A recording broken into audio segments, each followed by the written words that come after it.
España está con nosotros la tarde de hoy para evaluar el contexto que está viviendo todo el ámbito económico y empresarial en cuanto a lo que ha sido la pandemia por COVID-19, que ya lleva casi 2 años. Buenas tardes, bienvenida. Muy buenas tardes, muchas gracias. Bien, en medio de este contexto de lo que ha vivido el mundo en cuanto a lo que es el COVID-19 y la situación, básicamente el efecto económico que esto tuvo en las empresas, en las industrias, en la economía mundial, ¿cómo lo están evaluando ustedes aquí? Bueno, es obvio que durante por lo menos un año hubo un parón económico radical, lo cual supuso el cierre de muchísimas empresas, el despido de muchísimas personas. Y en un país como España, donde el tejido empresarial es principalmente de pequeñas y medianas empresas, el impacto ha sido muy importante. Esto se ha prolongado durante prácticamente casi 2 años. Las empresas que supieron protegerse, que tenían un colchón económico previo a esta pandemia, han podido resurgir con mucha fuerza después de la crisis del COVID. Lo estamos viendo también a nivel comunicación. Muchas acuden a nosotros como editora y como editora también creativa de contenidos para empresas, para reactivar sus planes de comunicación, lo cual es bastante esperanzador. Pero bueno, es verdad que España necesitaba una cura, digamos, de lo que necesita ahora mismo, una revitalización del tejido empresarial. Cuando vemos esta situación, las que han logrado resistir, ¿por qué lo lograron? ¿Cuál será la diferencia de esas a las que lamentablemente no pudieron continuar en operaciones en estos 2 años, en estos casi 2 años?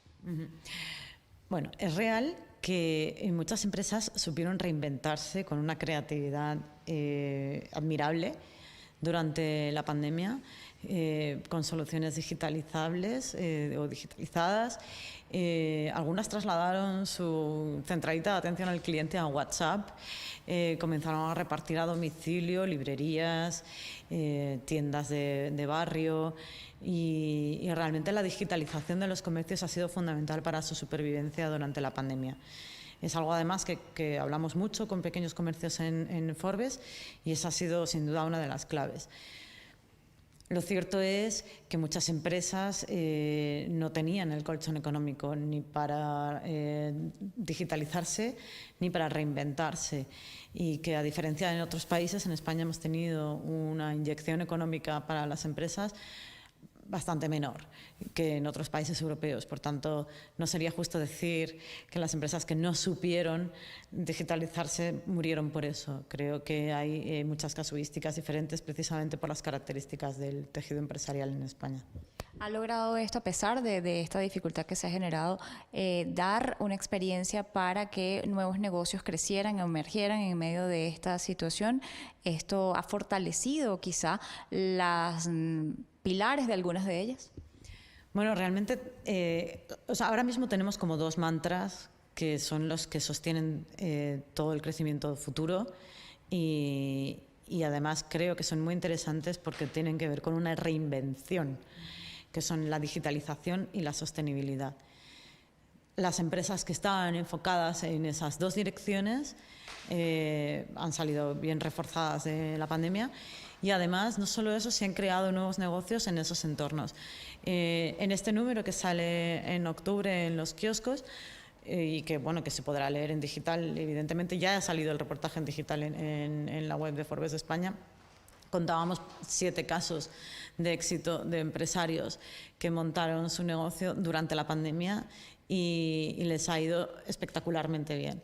Siendo España un país de pequeñas y medianas empresas, el efecto que ha tenido para ellas no haber tenido quizá las ayudas que sí se vieron en otros países incluso de Europa, y su salida a bolsa o la participación en bolsa de algunas de ellas, ¿cómo se han visto afectadas ante este monstruo? Es cierto que la creatividad les ha hecho emerger a muchas, que con ayuda económica habrían podido emerger todas, pero o muchas más, pero el resultado es en el que estamos ahora, que es el escenario que podemos evaluar, y es el hecho de que muchas empresas han conseguido reinventarse, lo cual es una noticia buenísima, y hemos avanzado muchísimos años en digitalización y en una serie de asignaturas que creíamos que no éramos capaces de avanzar tan rápido.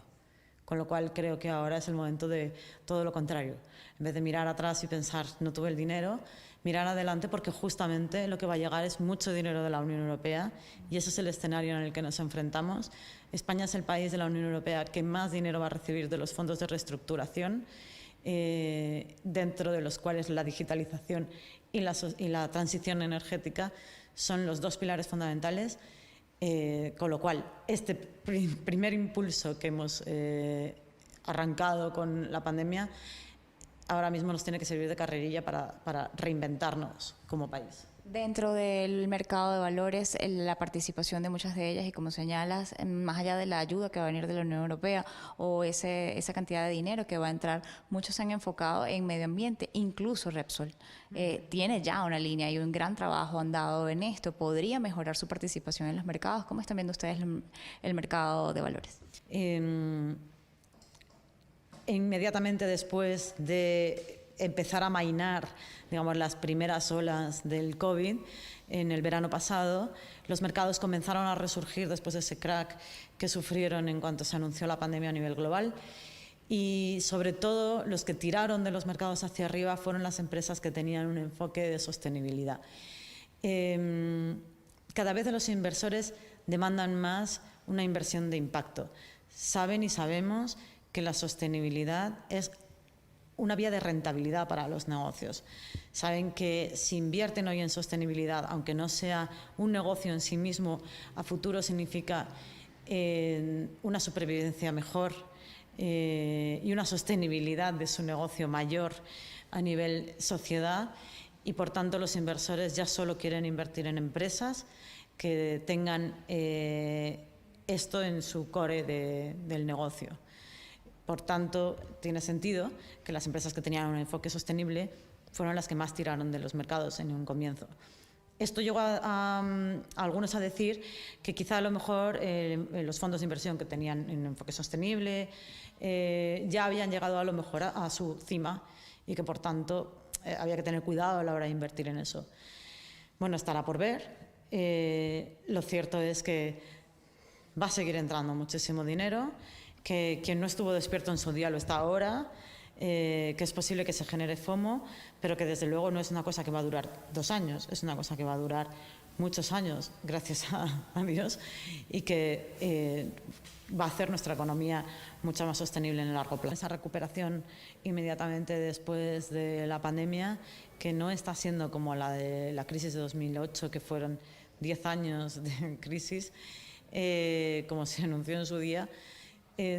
Aquí creo que va a haber una recuperación muy rápida y que con esfuerzo por parte de todas las instituciones y de una colaboración público-privada tiene que cerrar la brecha de la desigualdad. Es precisamente uno de los objetivos de desarrollo sostenible. El desarrollo sostenible no es solo medioambiental, es también de diversidad y de reducir la desigualdad, de no dejar a nadie atrás, de que no exista una brecha tecnológica, de que no exista una brecha de acceso a soluciones sostenibles. En cuanto al género, el tema del género y el rol de las mujeres en la capacitación y en la conducción de empresas, ¿cómo lo están evaluando? ¿Ha cambiado en algo o se ha aumentado la desigualdad a poner el objetivo allí? Es curioso, nosotros publicábamos el otro día un reportaje que a mí me parecía especialmente interesante, que iba sobre los acantilados de cristal, que viene a decir que en las épocas de crisis muchos directivos hombres desaparecen de sus puestos de dirección porque no está muy asegurado el resultado de llevar el timón en un momento de marejada, ¿no? Y en su lugar, pues las segundas, las que ocupaban los segundos puestos de dirección, que muchas son mujeres, toman los mandos, que no el puesto o el salario, los mandos. Las empresas confían en ellas para salir de la crisis. Pero una vez que se ha salido de la crisis, los hombres vuelven a por sus nóminas, ¿no? Y entonces ellas vuelven a un segundo plano. Bueno, por suerte, por lo menos en España, después de esta crisis, durante la crisis ha habido un parón en los planes de igualdad de las empresas, Estos planes de igualdad se ponen todavía más serios una vez que ha acabado la crisis. Hubo una renovación de la Ley de Igualdad que afectaba a las empresas en el año 2019. En el año 2022 se cumple un plazo de aplicación de una serie de planes de igualdad por parte de las empresas que va a afectar a más de 13.000 empresas en España, que son todas las que tienen más de 100 empleados. Y esto implica que en caso de que no se pongan en marcha una serie de multas que al principio pueden parecer pequeñas, pero que si después de una llamada de atención por parte de las administraciones siguen sin ponerse en marcha, pueden llegar a ser millonarias. A propósito de esto, siendo una mujer en posición de poder, ¿crees que el tema de establecer la igualdad a través de una ley es suficiente o consideras que debe considerarse quizá la capacitación que esas mujeres tienen, la preparación que tienen o incluso esa capacidad de poder ser jefes de un hogar, pero también ser jefes y salir de una tormenta en una crisis empresarial? Bueno, yo creo que evidentemente la capacitación de las mujeres existe. Ponerlo en duda es entrar en el discurso antiguo. No es posible que el 90% de los hombres que acceden a esos puestos de dirección sean más capaces que ese pobre 10% de mujeres que claro, ni que ganen más. O sea, quiere decir que cuando hay una vacante para dirigir una empresa, no es posible que todas esas personas mediocres que llegan a acceder en algunas ocasiones sean mejores que cualquier mujer. Yo creo que las leyes son importantes y bueno, ahí podemos poner un ejemplo que no tiene nada que ver con la igualdad. Podemos poner el ejemplo de las leyes antitabaco, cuando al principio suponen una revolución enorme en la sociedad, dicen como no voy a fumar en los bares y ahora qué vamos a hacer, esto no se va a cumplir, va a ser imposible, y realmente consiguen cambiar la mentalidad de las personas. Y yo creo que ese es el único objetivo de las leyes, cambiar mentalidades. Y a veces hace falta hacerlo por obligación, porque una vez que te empiezas a dar cuenta de que esa foto de hombres con traje de chaqueta y corbata, todos ellos juntos, no tiene ningún sentido en una sociedad donde hay una diversidad que va muchísimo más allá del hombre blanco heterosexual. En ese momento que te cambia el chip, empiezas a cambiar tus relaciones laborales, profesionales y vitales. Es importante que las empresas tengan diversidad porque supongo que sus productos y servicios los quieren vender a una sociedad diversa.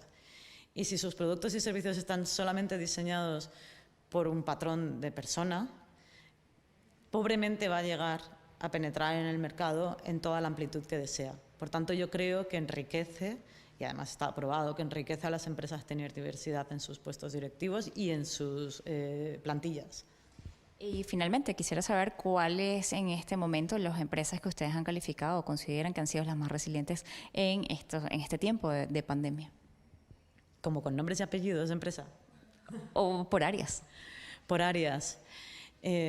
Bueno, evidentemente todas las que tienen que ver con la tecnología y todas las que tienen que ver con la sostenibilidad. La restauración parecería haber sido una de las más azotadas por la crisis y, sin embargo, tuvieron una capacidad de reinvención a nivel general bastante grande y empezaron a hacer servicios a domicilio, con lo cual el impacto no fue tan fuerte. Y probablemente el turismo, las empresas de transportes han podido ser las más afectadas, pero rápidamente todo yo creo que en cuanto pueda hacerse de una forma más o menos flexible, van a tener que dar mucho servicio porque va a haber mucha demanda. Así que... Le agradezco habernos acompañado la tarde de hoy, Noticias Globovisión Economía, y doy a